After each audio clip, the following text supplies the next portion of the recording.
Matatapos, hindi rin lang natin alam. Hi guys! Once again, welcome back muli sa ating channel, Pui TV. Maligayang pagbabalik. Gagawa na naman tayo ng reaction video patungkol pa rin po dito sa ating isa sa paboritong totoong teleserye ng totoong buhay, ang Jomcar.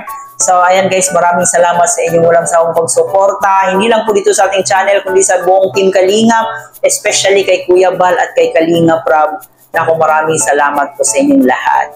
So ngayon, hindi tayo mawawala ng reaction video at patungkol po ito sa interview ni Kalingap JJ dito kay Papa Joms. So ito yung kumbaga part 2 ng kanyang interview. So marami po tayong malalaman dito guys na hindi pa natin alam.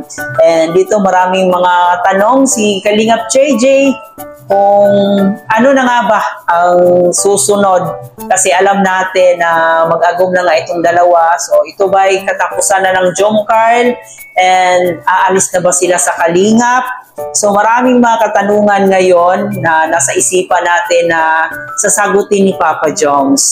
So ayan guys, samahan niyo po ako at panoorin po natin yan, at saka pagkatapos bibigyan pa natin ng reaksyon. Pero bago tayo magpatuloy, syempre huwag kalimutan mag-subscribe, pakisama ang notification bell para every time mag-upload po tayo, updated po kayo. At higit sa lahat, huwag kalimutan suportahan ang pinakaama ng Kalingap, si Kuya Bal Santos Matubang, si Ate Edna Vlog, si Kalingap Rob, at syempre si Jack Matubang. Suportahan po natin ang ating T-Boys, Kalingap Partners, mga charity vloggers sa Pilipinas. At syempre guys, ang aking mga kasamaang Kalingap reactors, especially ang Karepa at saka ang Team Bios, sila din po'y gumagawa ng mga reaction video patungkol sa Kalingap para i-promote ang mga magagandang ginagawa ng Kalingap, mga issue ng Kalingap. So, atin pong suportahan din po ang aking mga kasamahang Kalingap reactors.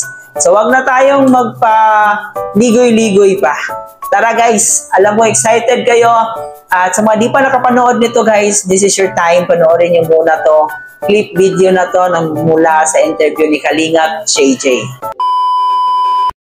Sa tingin mo, ano yung pinagkakaiba no sa ibang love team? Ano ba yung wala, hindi ko lang din ano ba yung yung signature ng Jomcar? Signature namin, wala ano lang kami, masaya lang. Masaya. Tapos kulitan siguro, although pares ewan ko, hindi ko rin bro alam. Kulitan yung mga pala, no? Grabe yung ano. Kulit lang din naman. Saan ba makulit si Carla? On cam, off cam? Mas makulit. Off cam mas makulit. Lalo na yung mga tawa sa kakiliti sa'yo. Kung mapapansin nyo minsan sa mga BTS, kasi minsan hindi rin na hindi na nare-record. Kaya yung mga BTS kasi mas malisik. Pampabus din kasi minsan yung BTS. Huwag lang sobra. Huwag lang sobra. Huwag lang sobra. Ito ko ay maganda to.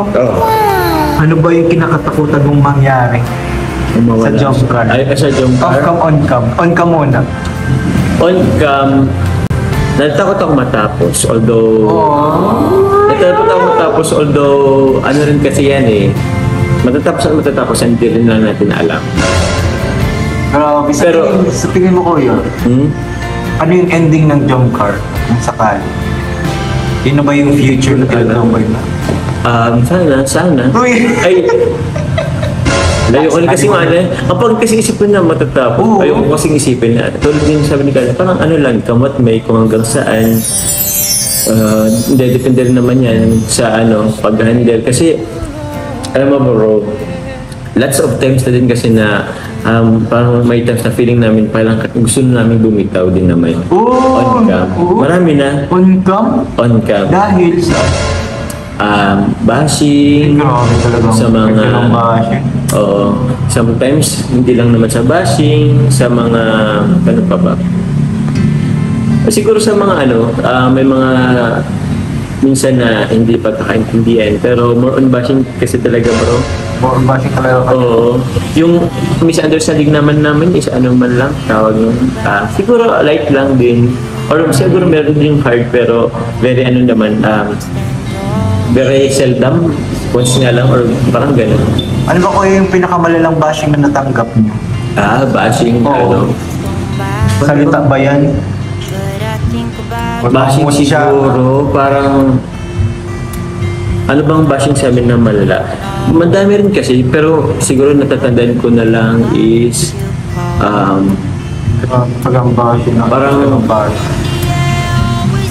parang wala kaming naitutulong na ano. Parang puro lang kami pakinig or paano. Wala kayo natutulong sa kalingap? Siguro, Grabe or yun. siguro ano rin sa amin, siguro yung age din, parang gano'n. Para sa akin, tanda mo na, di ka na bagay dyan. Mas mga bata, dali ka magtanda mo na. Grabe naman yun. Oo, bro, meron mga gano'n. Buti kung kaedad yan ni Queen, 13 Oo, sige. Bawal, bawal. Pero mga ganyan edad. Grabe naman. Pero, ganun talaga. Pero para sa akin, ano, kaya nyo naman, kaso nagpapatong-patong kasi yung bashing. Mas nagpapatong-patong talaga, mahirap talaga. Inano kasi, yung tipong maliit lang pero Pinapalaki no? pinapalaki nila. Yun nga yung ano. Oo. Sometimes, syempre bro, minsan may dumarating sa kanya na ano, news na fake. Ako din naman, may nadating naman sa akin to sometimes kung hindi ko pa i-confirm, parang madadala ka din na, ay, ganun ba talaga? Parang ganun. So nakapanghina. Nakapanghina din. Oo. So paano nyo ba yung kino-concur ko yun? Yung mga ganun. Usap, Pag-usap kayo? communication, nagpapalakasan ng sarili. Yun. Ganun naman kasi bro eh. Kapag may Kasi nasa kung- downs, ikaw yung mag-up. Oo. Ano ko na rin yan, tawag yan, na Sabi mo na. hindi, na ano ko na rin yan, experience ko na din yan, sabi ni Carla, na may times na humina siya, pinapalakas ko. May times na ako naman humihina, pinapalakas niya ako. So, ganun siya bro. May magandang ano rin yun. Siguro magandang ingredients sa samahan. Grabing sangkap naman. Gabing sangkap talaga yun. Oo. Yung ano naman kuya, off-cam. Nakatakutan mo mangyari sa iyo. Off-cam, siguro ano, mawala kami sa Kalingap pareha. Oy, grabe. Parang off-cam, ayaw namin mawala sa Kalingap. Kasi ako at si Carla, very vocal naman kami na kung hindi naman sa Kalingap, kila Kuya Bal, kila Kalingap para sila Ted na wala naman kami sa posisyon namin ito. Hindi na kami makikilala bro. Wala rin kaming blessings na natatanggap tulad ng blessings na natatanggap namin ngayon. Wala kaming kaibigan mga tulad nyo, kasamahan. So, ang dami bro experience sa Kalingap na lagi namin pinagpapasalamat ni Carla. Parang ganun. Yun yung greatest fear niya. Ganun, yun yung greatest fear ko dito ngayon. Lalo sa ano na Kalingap. Sige lang bro. Maganda yung ano, na nakatakutan mo kasi talagang ano. Ibig sabihin, may respeto at Andun bro, di yun mawawala. taas. So, yun, may times na ba na ano, na nainis ka kay Carla? Feeling ko nga mas madaming times na nainis sa akin si Carla. At yun na nga po guys, marami tayong nalalaman dito sa interview na to. Sobrang napakagaling talaga ni Kalingap JJ pagdating sa interview po. Pagdating sa mga tanungan, talagang nangunguna din tong si Kalingap JJ. Ang galing gumawa ng mga tanong and talaga namang magaling din sumagot si Papa Joms. Napaka-matured na niyang mag-isip dito. Napaka-matured ng mga sagot ni Papa Joms dito. So yun na nga po, doon sa ating clip video na nakuha, isa po sa na-highlight doon kung ano nga ba yung kumbaga advantage nila. So ano nga ba yung lamang nila sa iba pang mga love team. So yun na nga po guys, sabi ni Papa Joms dito kung ano nga ba yung bagay na meron sa kanila na wala sa ibang love team. No? So napaka-humble lang sagot niya dito guys kasi tingin niya wala namang kakaiba sa kanilang love team. Pare-pareho lang yung tingin niya. No? So walang special about sa Jomcarl. So isa sa nagustuhan ko dito sa sagot niya, napaka-humble niya. Kasi alam naman natin in the first place na sobrang sikat at pinag-uusapan ng Jomcarl. Pero the way yung sagot niya, talagang napaka-down to earth pa rin. No? Walang pagbabago. So humble talaga si Papa Joms sa mga ganitong bagay. And yun na nga rin po, isa sa mga nakakalungkot na tanong dito is ano yung kinatatakutan niya about sa Jomcarl. So yun na nga, sinabi niya na natatakot siyang mawala ng Jomcarl. And alam na yun naman natin na darating talaga yung panahon na mawawala yung Jomcarl.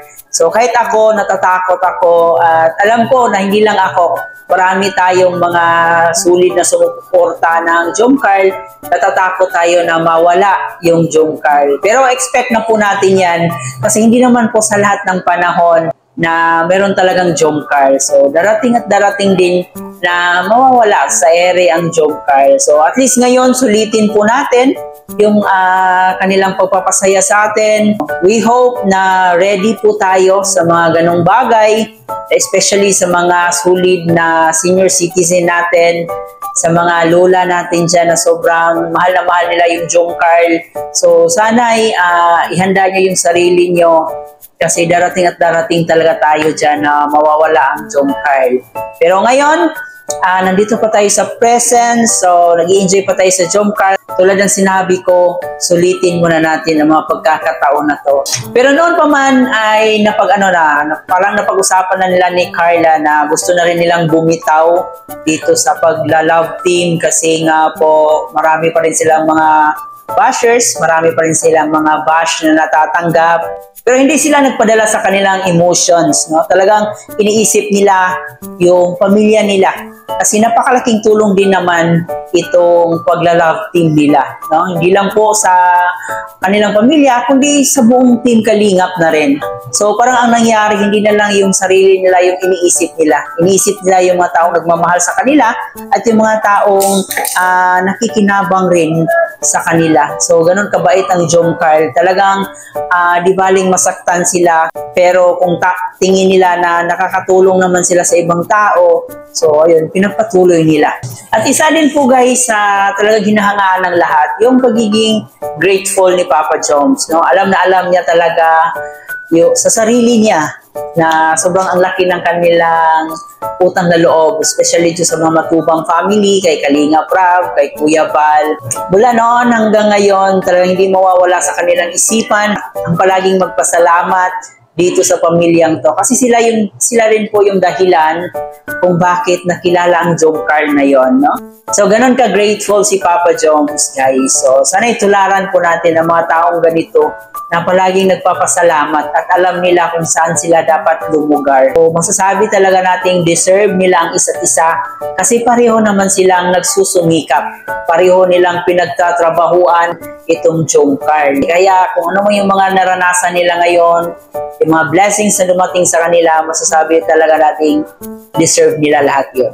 Sa mga hindi pa nakapanood ng full video o full interview ni Kalingap JJ kay Papa Joms, so uploaded na po ang part 2. Panoorin niyo po guys. Sobrang napaka-matured ng mga sagot ni Papa Joms dito sa mga tanong ni Kalingap JJ. So yun lang guys ang ating reaction video sa araw na to. Kalimutan mag-like and share sa ating video ngayon at mag-subscribe na rin po kayo.